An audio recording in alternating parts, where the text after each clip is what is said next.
So, have you seen these memes lately about suddenly gaining consciousness at the age of 4? Well, I wish that was the case with Fallout 3. Eh.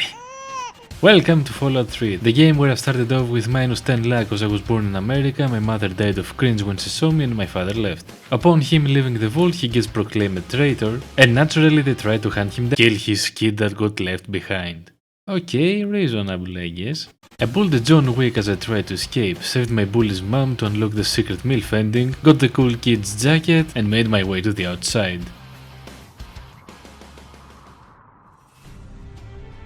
Then I found my way to the first city of the game, Mega.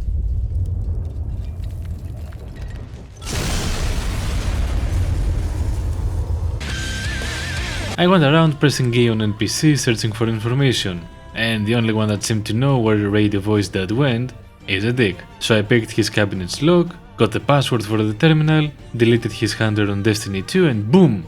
Now it's time to go to the GNR station. That's somehow the only path is through the metro. So I downloaded the game, bought the book instead, and after a few weeks, I reached the end. Right outside of their doorstep, I met the Steely Bros, who informed me that the whole area is infested by Shreks, so it was time for some casual extinction. Snoop Dogg appears and knows where my dad is, but he won't tell me unless I go steal a satellite dish from the museum and hang it on top of the Washington Monument so he can spread propaganda everywhere. I arrived at the Shrek-infested museum, nabbed the dish, went over to the low polyphalic building and installed it. Dog now gets straight with me and tells me that my dad is in another town, called Rivet City.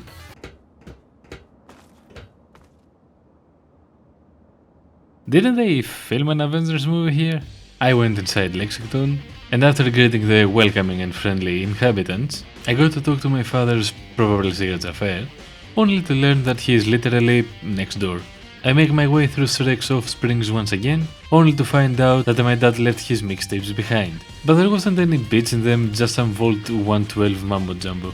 I got into the vault to see what's up with that, and you won't believe it. These guys have been gaming for over 200 years, in what appears to be the beta for Sword Art Online. I enter Aincrad and meet a sweet little girl. I had a feeling you'd come around. I freaked out and called in the Chinese. I looked out and I couldn't believe my eyes. RadioVoiceMan was here with me. He casually explained how he left his phone back on the ship city and needs to fuel his gacha addiction badly. So we went to get it while having a father and son bonding time on the way back, only instead of playing baseball we were killing raiders.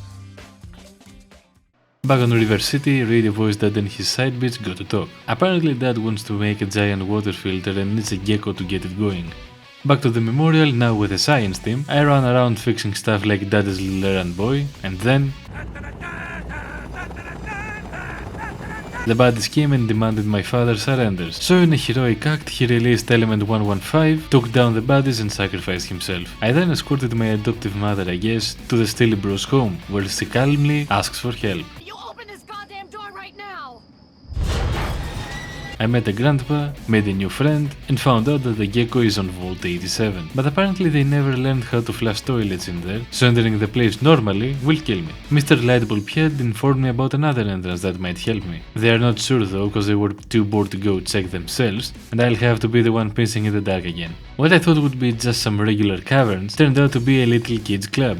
Through their stubbornness I managed to make a deal. Some grown-ups got 2 of their friends and took them to Paradise Falls. But what I learned is that this place is a VL's market. And wait. After being a good citizen, I returned to Giddyland with their lost friends, and they let me through. Through yet another Shrek fest, I found a more intelligent and logical Shrek, who said that he knows where the gecko is and would help me if I free him. And as the mad lad that he is, he did indeed get it for me. So now it's time to make my way back to the city.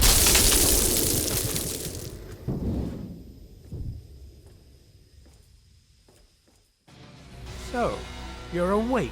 I thought you died back in Zanzibar. The head of the baddies captured me, but he got scolded by the other head of the baddies, so I'm now free to go and talk to him.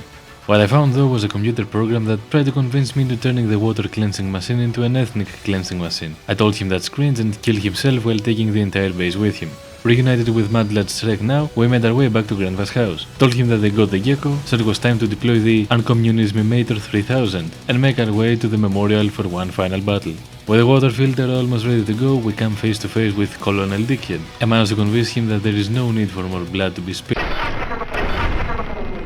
Now, inch as a way of making Radio Voice Dad's dream come true, we heard from the intercom that they were sitting inside the airlock. So if we enter, we will die. Good thing, making friends always helps. Logical Shrek's immunity allows him to go in and live unharmed. And so, as the mad lad that he is, he once again did it.